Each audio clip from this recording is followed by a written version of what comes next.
Hello football fans and welcome back to Footy Today, where we bring you the latest football news. Today we have 3 interesting stories to share with you. From a former player saying Kobbie Mainoo will not make it at Manchester United. Next, we'll focus on Arsenal and Chelsea battling over 2 strikers they might sign in January.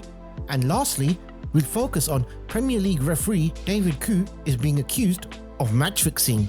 So let's get started. Former Liverpool midfielder Danny Murphy expects new Manchester United head coach Ruben Amorim to snub England international Kobbie Mainoo. Mainoo made a huge impact as he broke onto the scene, shining for Manchester United and England in difficult situations. Murphy has indicated that he cannot see the new coach playing him alongside Ugarte. To play that role, United's midfielders will need to be mobile, Murphy told BBC Sport. They will both have to love the defensive side of the game and be able to spot danger and then be fast enough to stop it. In the long run, I only think Ugarte can do this. I feel Mainoo just does not have what it takes to make it at Manchester United. He has been put in the spotlight and I feel that a lot of pressure has been placed on his head. He's played far too much for a 19-year-old and now look what's happened to him. He's been injured for a very long time. I would be amazed if they are still playing a 3-4-3 formation in a year's time, Murphy said. If they do, I don't see Kobbie Mainoo fitting in that system, and I wouldn't be shocked if Mainoo leaves the club in the future and plays for a smaller team with less pressure. There's nothing wrong with that, as I feel he just doesn't have the qualities to make it at Manchester United. Moving on to our next story. Arsenal and Chelsea are understood to be in the market for a new striker after they did not sign a forward before this year's summer transfer window closed. Alexander Isak has heavily been linked with the 2 clubs of late as he's emerged as one of the best strikers in Europe. He's netted 20 Premier League goals and has 3 goals in his last 4 matches. Newcastle feared losing Isak in the summer as they had to sell 1 or 2 valuable assets to balance the books, but the sales of Minter and Anderson ensured they avoided a points deduction after being at risk of breaching PSR rules.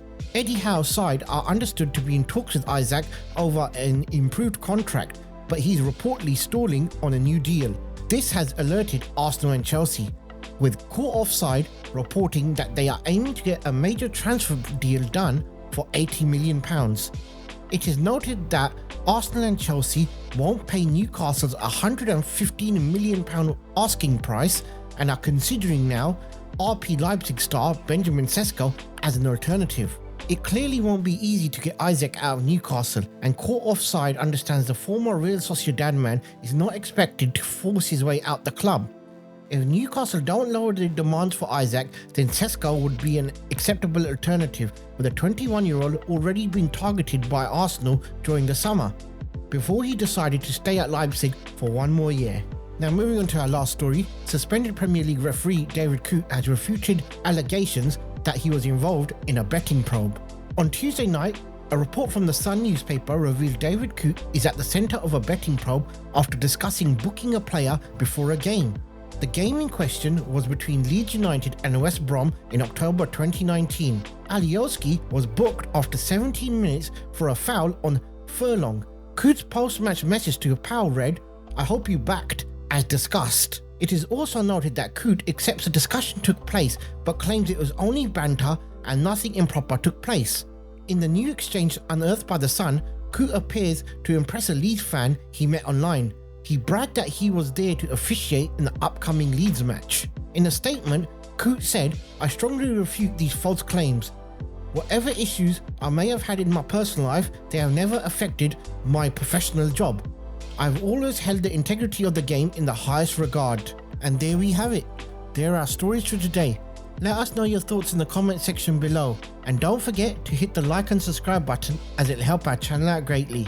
Thanks for watching and we'll catch you next time.